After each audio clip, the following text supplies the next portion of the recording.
And you need to have a plan. You need to have this conversation, because if you think 40 is too late, well, what are you going to do? Wait till you're 50 and then just keep kicking it down the road? You need to start planning, start figuring out what you need to do, or else you're going to end up having to make up ground. Hey guys, welcome to this episode of the Rachel Cruze Show podcast. I'm so glad that you're here. So in this episode, we're going to talk about common mistakes people make when it comes to their money and how to avoid them. Then you'll hear a conversation I had with SmartVestor Pro Chase Keene. So we're going to talk about all things investing. You do not want to miss this conversation. But first, let's talk about how freaking crazy the housing market is. So here are the top mistakes people make when buying a home.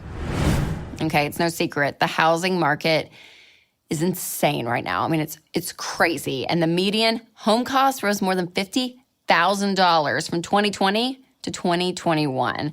And Zillow expects the year-over-year rate of a home, the price going up, peaking in May at 21.6% in growth. It's insane. And interest rates as well. The Federal Reserve announced that they're planning on raising those this year, which means that new buyers will end up paying more for their home over time. So out there, it's just competitive, and you got to be on your A game if you want to buy a home, because it's just nuts. But there are some common home buying mistakes that I want you to avoid. Even though it's a competitive market out there, I want you to remember these things. So let's get started. Number one, buying at the top of your budget. So you go and see, okay, how much can we take out? And you see that number and you run with it. And you're like, this is it. This is what they'll give us. This is what we want. But what you don't think about is all of the other things that happen when you go and buy a home. Even things like if you want furniture or curtains, all of that. So if you go and max out your entire budget just on the house itself, then you're going to be at the very top and you're not going to have a lot of room to go and do things that you may want to do. And it can be really difficult, though, because people that are moving to your state from other states that might have higher budgets, it can be frustrating because you're like, man, I have to have that high budget. Okay, for Nashville, you guys, which was like good old Nashville, for years and decades. It was just good old Nashville. Great place to live. Wasn't flashy. Wasn't exciting. Now everyone's moving to Nashville. So here is the stat that just kind of blew me away. The average person that was moving to Nashville in 2020, their budget was $719,000, which was 48% higher than the average budget of local people around Nashville. So you just add an extra $1 million on top of it, and they have an insane budget. All you people from California and Chicago and all of that. So again, you have to stay strong. When you see that number, again, that you can have for your home, remember, don't go and max out the entire thing. Leave some wiggle room. So I read an article recently of a woman in New York, and her budget was $650,000, but she ended up just getting an apartment, which was $569,000. But she was so happy she did it. Yeah, she sacrificed space and all of that. But then she actually had money to start decorating and buying furniture, repainting, all of it. So it is worth it, again, to stay within or even below your budget will give you a big benefit at the end. Number two, going all in on a bidding war when you can't afford the mortgage.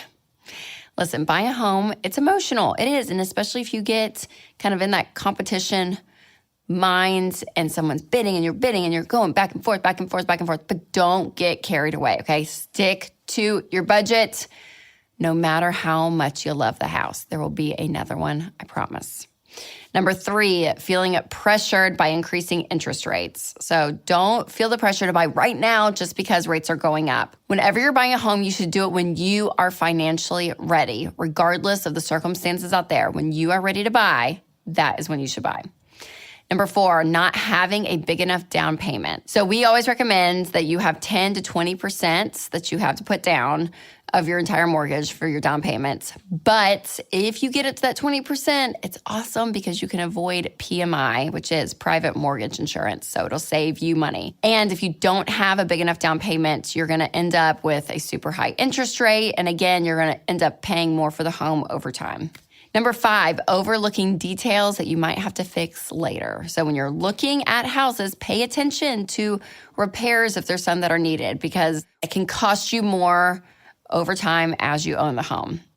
All right, number 6, not thinking about selling the house someday. So typically people stay in their house for 10 years. So you may not be there forever. So do research on the area. Think about the neighborhood, the school zone. Take note on whether or not there's new businesses that are going to be built nearby. And even some additions like city water, septic, or gas lines can add value to your home, while other additions like highways or trash facilities might actually lower the value. Number 7, not using a real estate agent. You might be tempted to go solo because you're like, the market's crazy, it's going to be okay. But listen, a real estate pro can help you figure out what you can expect in your market and price range and find the latest listings, beat competing buyers who are looking only online, can negotiate your price for you. They can help out so much. And there are actually more realtors than listings. So there are over 1.5 million members of the National Association of Realtors right now, as of March of 2022. And there were about 381,950 active listings in the U.S. So finding an agent is pretty easy. You can check out Ramsey endorsed local providers to find a trusted real estate agent. Just go to RamseySolutions.com. Number 8, buying without a home inspection. So this is a big one. People are in these bidding wars and they're like, don't do a home inspection. I'll do it no matter what. And they just keep going. It's not always worth that, you guys. You want to do a home inspection. And yes, they cost money, but they can potentially save you thousands of dollars down the road. You're looking at things like your structural elements, electrical, heating, cooling systems, plumbing, all of that. So it's good to take inventory of what's really going on. So I would highly recommend a home inspection. Number 9, getting the wrong type of mortgage. So we recommend getting a 15-year fixed rate mortgage, not a 30-year or an adjustable rate or anything like that. Because here's the deal, a 15-year fixed rate, you're going to know exactly, you're locking in your interest rate, you know what you're going to pay, and 15 years, you're going to be out of debt faster. For fun, just go online. We have calculators at RamseySolutions.com, but do a mortgage calculator of what you're going to pay for a 30-year mortgage versus a 15 over the course of time, okay? I want you out of debt as soon as possible. So doing a 15-year rate, it's going to get you out of debt that much faster. And in fact, people that are doing the baby steps are paying off their house on average in 7 years. It's an amazing thing when you have absolutely no payments, and that's what I want for you. All right, last but not least, number 10, forgetting about closing and moving costs. So closing costs, again, things like the appraisal fee, inspection fee, property taxes, all of that can be 3 to 4% of your home's value, which can be thousands of dollars, okay? So in 2021, the average closing costs for a single-family home was $6,837. It's a lot of money. And on top of that, you got to pay a moving company. Maybe you pay them for packing and unpacking and shipping supplies. All of it. It costs a lot. So you want to be able to go in and know what your entire budget is for this process. Okay, you guys, I know it's crazy out there. 3 years ago, it wasn't that crazy. And now it's insane. And I've talked to so many people and they're saving up for their down payment, but the housing values keep going up. So their down payment, they're having to save more and more for. And it's crazy. But I want you to be informed. I want you to use these tips, stay ahead of the game, because your home should be a blessing, not a curse. Don't let your emotions take over and you make a really bad financial decision, okay? Renting is okay. If you need to rent for a little bit, that's fine. But be wise when you go and buy a home. Okay, before we wrap up, I want to let you know there's only 2 days left to complete the survey that my team and I are doing to keep providing you the content that you want.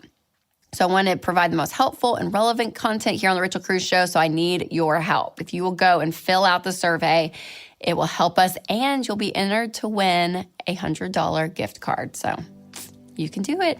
The survey is available until April 22nd. So go ahead and fill that out before it's too late. Just go to rachelcruze.com/survey to give your feedback. I would appreciate it greatly.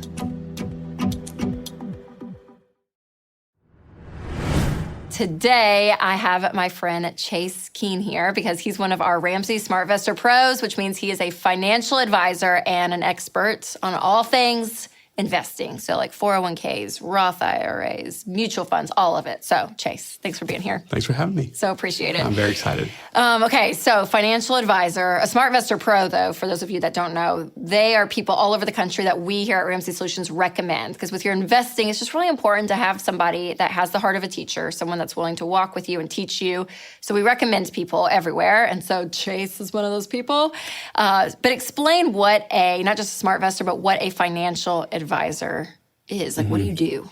So a financial advisor would be someone who is trying to help you meet financial goals.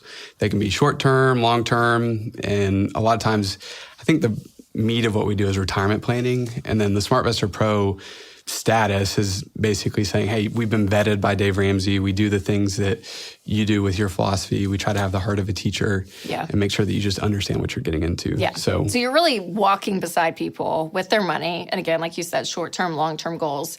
So when someone says, okay, I'm going to set up a meeting with a financial advisor, it feels kind of scary. Like even saying that feels intimidating, right? So what do people expect? Like when you go and meet with a financial advisor, what does that even mean? What does that look like?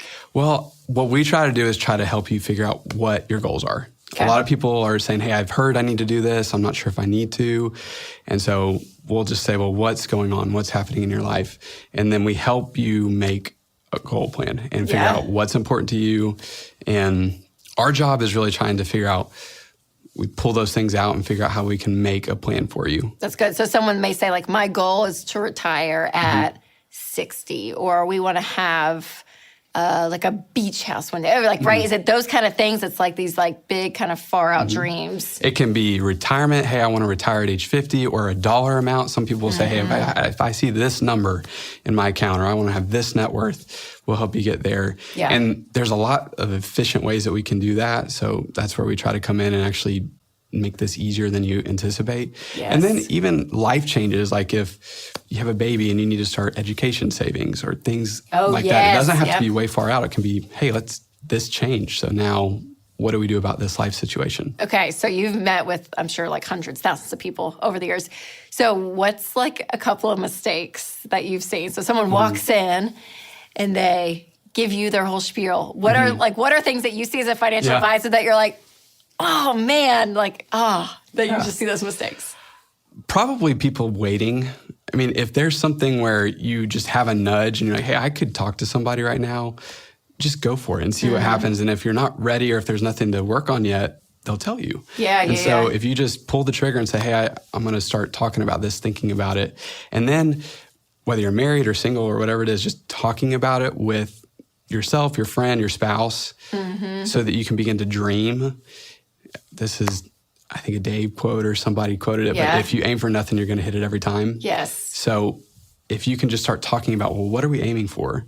Okay, so for people, is there anyone that shouldn't see a financial advisor? Is there anyone that you're like, yeah, you don't probably need to? Or is it good for everyone who's working, has an income, has a life, to meet with someone? I think it's worth having a conversation for just about anybody. Yeah. And there are different times when you need to be more involved with a financial advisor and more times when you're less involved. And a lot of times when you're working your way through debt and getting out of baby step 2, it's not quite ready, not quite at the right time to be adding to accounts necessarily. I think most people need to have a conversation and just see what they can do. Yes, that makes sense. Okay. So for people, you mentioned waiting. That's like one mistake where you're like, oh man, you waited. Okay, people that are like, oh, I'm in my 40s and I haven't started investing. Is it too late? Is it too late for them? Never, ever. I mean, you need to have a plan. You need to have this conversation because if you think 40 is too late, well, what are you going to do? Wait till you're 50 and then just keep kicking it down the road? You need to start planning, start figuring out what you need to do, or else you're going to end up having to make up ground. And the earlier you start, the better. Yes, absolutely. No, it's so true. I know, because I get that question a lot. Well, I'm this age. Is it too late? I'm like, what if I said yes? What are you going to do? Not do anything? Like at least like start something, right? Exactly. Like it is. It's so important. Okay, so for people that are like, okay, I have some money invested, but I'm kind of doing it on my own. Like, what's the benefit of having an actual professional with you, walking with you through this part of your life versus just doing it solo? A financial advisor is someone who is in this every single day. They're studying the markets, tax planning, different laws that are changing. And so they know how to be efficient. If you're doing this on your own, you're probably working or have some sort of responsibilities that you're looking after. And then you might look at this on the side and be stressed out about it, not sure what you're missing out on. Yeah. And then when you go interview a few advisors, you're going to see how involved they are in the planning and see how comprehensive they can be. And a lot of people are just going to be stuck in a rut, spinning their tires.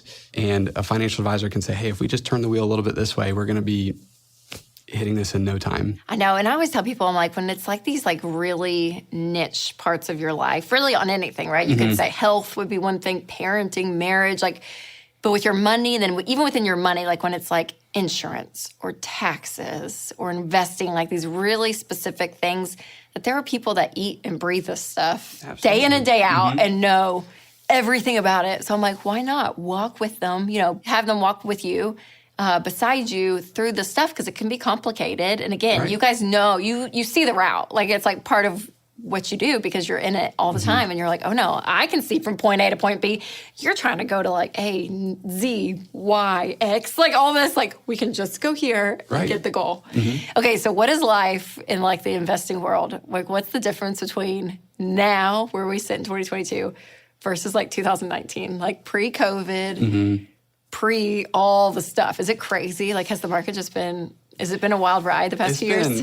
It's been a really fun time to be in my role because a lot of times there's a lot of outside stressors going on to where it's like people are freaking out about different things, whether it be their job or being able to travel and live life. And then if we can provide peace on this planning piece, a lot of people have their eye on the investment piece, which is okay. But if we can just make sure that we can control the plan, the investments are going to take care of themselves. So that's where we can come in, and throughout COVID and 2022, even with what's going on right now, it's helping people realize that we can control certain things and we can't control other things.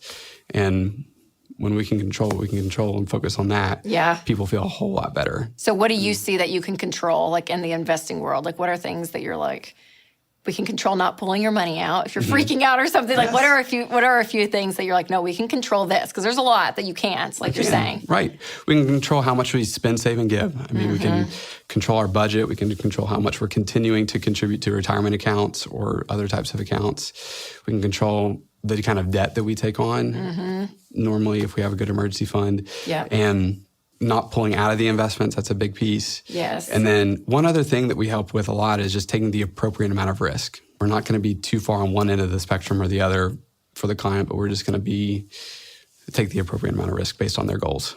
That's so true too, because I'm like, depending on your age, how conservative you want to be with what you're investing versus if you're a little younger, you're like, okay, we can maybe do a couple of things over here that are different, all of that. And you guys know that. Right, because some people are going to be ready to spend their money and in retirement taking accounts or taking funds from their accounts. And others are going to be in accumulation phase to where they're just adding. They can be really aggressive and that'll pay off for them in the long run. That's awesome. So I feel like one mistake I do see people do with their money is how fear just takes over. And I feel like there's just been a lot of that, right? From like COVID to, the crazy economy to elections to Russia and Ukraine, like all this stuff. It's kind of just like all over the place. And it can be really scary.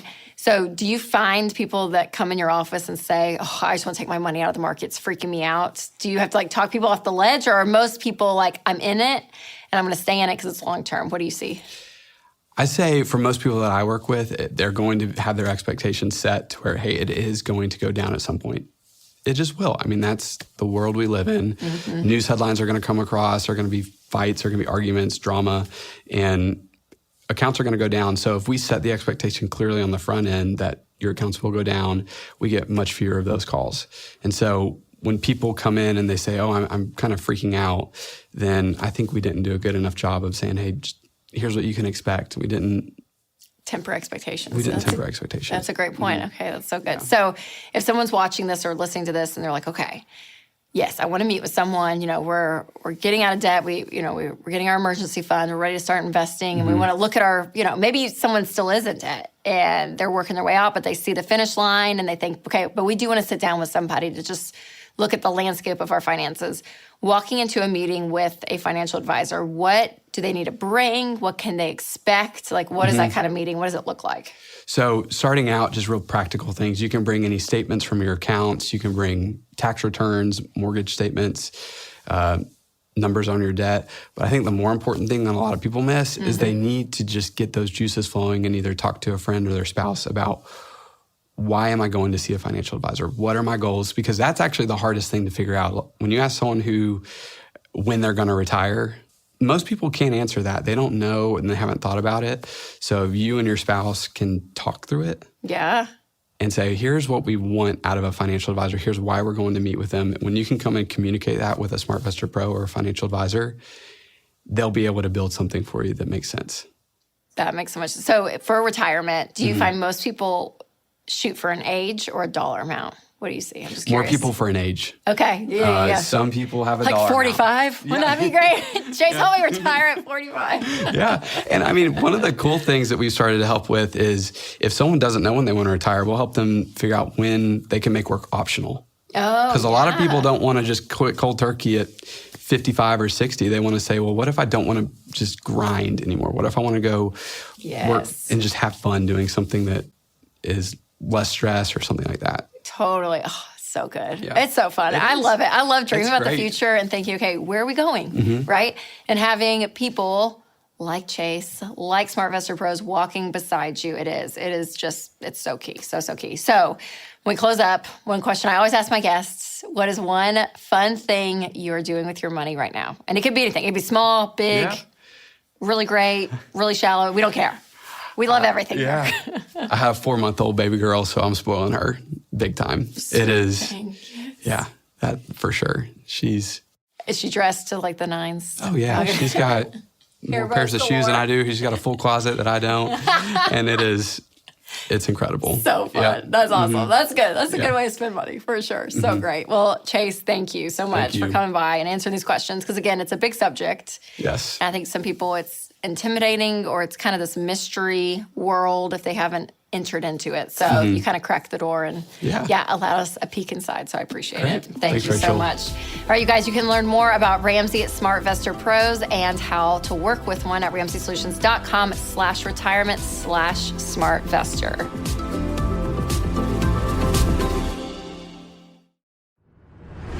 It is April, and it is National Financial Literacy Month. So financial literacy just means knowing the personal finance basics to help you win with money. So in order to honor Financial Literacy Month, we're going to talk about 12 money mistakes for you to avoid. And these are really important because they can make or break your finances. And number 7 and 8 on this list are 2 huge reasons why people don't build wealth. So make sure to stick around for that. And at the very end, I'm going to talk about my number 1 pet peeve I have about spouses and how they handle money. All right, so let's start off the list. Number 1, not educating yourself about money. Listen, for a lot of people, they grew up in a house where money was not talked about. They went to a school where money was not talked about. They went to church where money was not talked about. They went to sports where money was not talked about. That is a very real thing. So if you don't know how to handle money, you have to learn. But the encouraging part is that personal finance, it's 80% behavior. It's only 20% head knowledge. So learning the stuff, it's not going to be completely over your head where you feel like you have to have a master's degree in finance or something like that. You can know the basics, but you have to know the basics in order to do them. So courses like Financial Peace University really do help show you and guide you when it comes to your money. Number 2, not budgeting. This is one of my pet peeves where I'm like, no, you have to budget, you guys. You have to. I don't care how much money you make. I don't care how much debt you have. I don't care any of that. You have to live on a budget. You want to live on a plan. And again, a budget is not a bad thing. It's not one of these things that you think, oh, I can't have any fun. I can never go on vacation. I can never go shopping. I can never go out to eat because I'm on a budget. That's not what a budget is. A budget is just a plan for your money. Now, your money may tell you, hey, we're going to have to sacrifice a little bit this month in order to meet other financial goals and all of that. Yes, that may happen. There are guardrails, there are boundaries, but it is your plan and it gives you freedom to spend. It gives you permission to spend. We are not second guessing and thinking, is this okay? Is this not?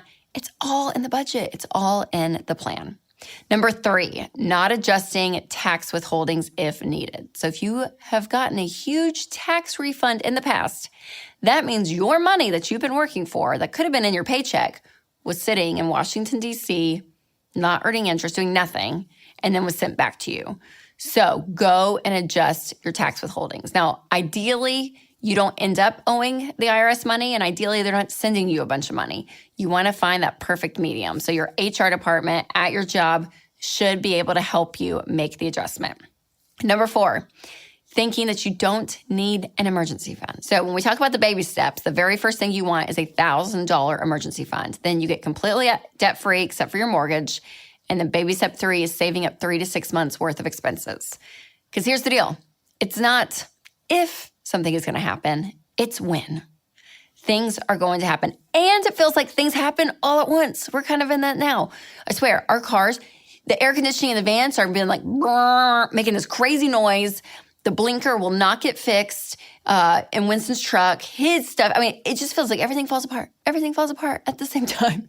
And when you don't have cash, when you don't have money there to catch the things that are an emergency, then it takes something that could just be an inconvenience and frustrating and annoying to a complete crisis. Okay, so an emergency fund, 1,000% is needed. And your fully funded emergency fund, again, is 3 to 6 months of expenses after you've become debt-free. Number 5, paying off your debt highest interest rate to lowest interest rate. Now, mathematically, that's not a mistake. I get it. That makes mathematical sense. But here's the deal. Personal finance, it is more about your behavior. And there is something to be said about this process where you as a person, when you have a goal and you hit it, and you're like, oh, it's possible. Like I wanted to do that and I did it. That is huge. That changes your motivation. That changes the course of what you're doing. And this is anything in life. But with your money and when you're paying off debt is such a huge goal for people that being able to get your quick wins by paying the smallest amount of debt off first, regardless of the interest rate, gives you that motivation to think, okay, I can do this. So don't discount the human spirit over just the math. So when you're getting out of debt, pay off the smallest amount to the largest amount. Number 6, only paying the minimum payments on your debt.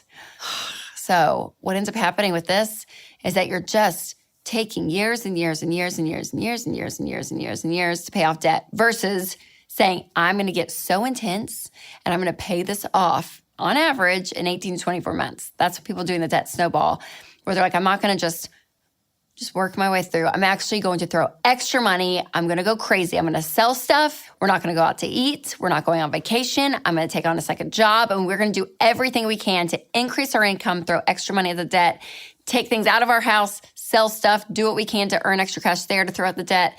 And then again, cutting expenses and living on way less than you need. Again, you're kind of microwaving that process versus just going through life, paying minimum payments. And that's just what you do.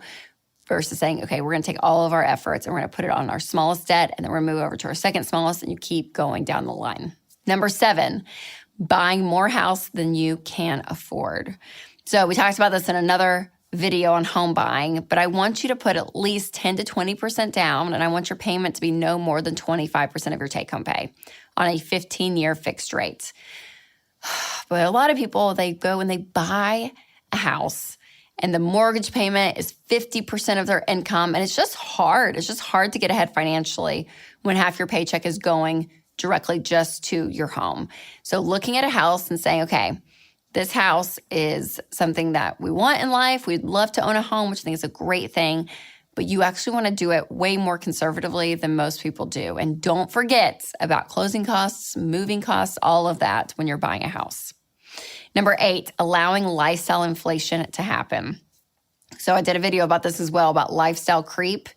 You kind of just keep going, and if you're making more money, you kind of just bump up that lifestyle. You almost don't even realize it because the numbers work, and you just kind of go. Versus saying, okay, let's actually take an inventory of where we're at. And if you still have debt and you don't have an emergency fund and you are making more money, take that extra income and let it work for you, versus just kind of blowing it on your lifestyle. Now, eventually, yes, that's fine to increase your lifestyle as your income increases. When you don't have debt, you have an emergency fund, you're funding retirement, all of that. But don't let lifestyle creep happen. Number 9, waiting to save for retirement. So this is a hard one because people get to, their 50s and they think, oh gosh, I haven't really put a lot away. That's why getting on this plan right where you are, no matter your age, is so important, because I want you to put 15% of your income into retirement. And I want you to do that after you're debt-free and you have your emergency funds. But as soon as you can start, you guys, the better off you are. You look at compound interest, you look at when you start earlier, how much more money is going to be in there to be working for you and making interest, not just on the interest, but on the actual principal over time. And as it gains more money, it just is like this mathematical explosion when you look at it. So the earlier you can start, the better off you're going to be. But remember, it's not too late. If you are in your 50s and you're saying, I haven't saved, then start now. Start actually saying, I'm going to get out of debt. I'm going to have an emergency fund, have that solid financial foundation, and then look towards retirement. Number 10, buying a brand new car. Now, the car market, I know, it's insane right now. It's crazy. And for some people, they're like, I can actually buy a brand new car cheaper than a used car right now. All of it, okay? So there's all this discussion. So this piece of advice is for sure when everything kind of settles out. Because when you drive off the lot and you lose value instantly from a new car, until you have $1 million net worth, can you take that hit? But I do want you to price it out. And again, people are thinking, well, I can buy a new car cheaper than a used car. And that might be true. So in this case, that might, if that's true, then it's true. But a lot of dealers are marking up the MSRPs. It's not becoming as smooth and as clear as you think it is. So ask a lot of questions. Number 11, putting all of your eggs in one basket when it comes to your investments. This is why I do not like single stocks. I never want to put things in just to one category. So a mutual fund is 90 to 200 different stocks in a fund, okay? So this is diversification, if you will, which means you just spread your money around. You're not banking on just one company. Because while it might sound good in the moment, you might think, oh yeah, well, so-and-so, they're doing great and this, and this. You never know what's going to happen. It's not smart to, put all your money on one horse. Is that the phrase that people say? It's good to spread your money around. That's why I love mutual funds. Number 12, last but not least, a huge mistake that people make is not being on the same page with their spouse when it comes to money. You guys, this is so important. If you are married, you guys have to be one in the subject. That means you have one checking account. That means you have one budget. When the money comes in, I don't care who earns what. It is in the account and it is yours together. Working together is so key. And if money is the thing that you think, well, I don't want to engage that conversation because we always end up fighting, so we're going to just keep things separate. It's just easier. That's the exact conflict you need to have. That's exactly, just stop avoiding it. Because if you start to avoid that in marriage, other things start to happen in your marriage. It's not just about money.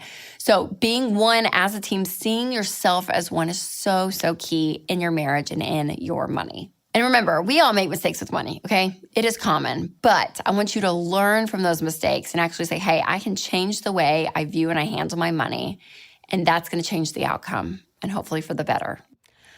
Well, I hope that helps you guys. I know, again, mistakes are hard. Money mistakes are tough because they do kind of follow you with numbers. But knowing, okay, we're not going to be perfect with money. No one is. But changing your habits, you guys, changing the way you view money, it's going to change the game for you. So I hope those mistakes kind of lit a fire for you that you thought, okay, I can do some things different. All right, so I have one thing right now that I'm loving and one thing that I'm learning. So the one thing that I'm loving right now, I read a book. It was actually a few months ago, but I've been reading so much, and I have so many good books. But one of my favorites was The Midnight Library. So good, you guys. Kind of weird at the beginning, so I got to get through it. But the idea, and I don't want to give too much away, but like, what if your entire life, every scenario that happened was a book, and you opened it, and you read it, and you did the scenario different, right? So like, say you were, a world-class athlete in high school, and you actually pursued that, and you went to college, and you became a professional athlete doing that. Or you had a best friend, and you guys got in a fight, and then you never talked again. But what if you kept talking? All these small things in our life change the course of our life, and it's just wild. So it is such a good book. It really does make you think about all your decisions. I love it. Okay, one thing I am learning right now. So I'm going through this curriculum thing with some friends. Anyways, one of their big things in life is asking questions. And people, including myself, not great at it. So in relationships, and I'm talking about with my kids and my marriage and my friendships with my parents, all of it, not just saying like, oh, here's what I think, but ask questions. Don't just give advice, ask questions. And it changes the game. And this like group that I meet with, we meet once a week, you guys. And one of the rules is through this curriculum is that you're not really allowed to say anything except for questions. So it changes the whole dynamic of a group. But it is so good. And you feel so loved when people just sit there and they're not giving you all of their thoughts. You just ask questions. So that's one thing I'm learning right now to be better at because I'm not great at it. All right, you guys, thanks for listening to this episode. I want to thank Chase Keene for being on and talking about all things investing. I want to thank you guys again for always listening to this podcast. And if you have not subscribed, make sure to hit that follow button. And if the Spirit leads, you can leave a review. As always, make sure to take control of your money and create a life you love.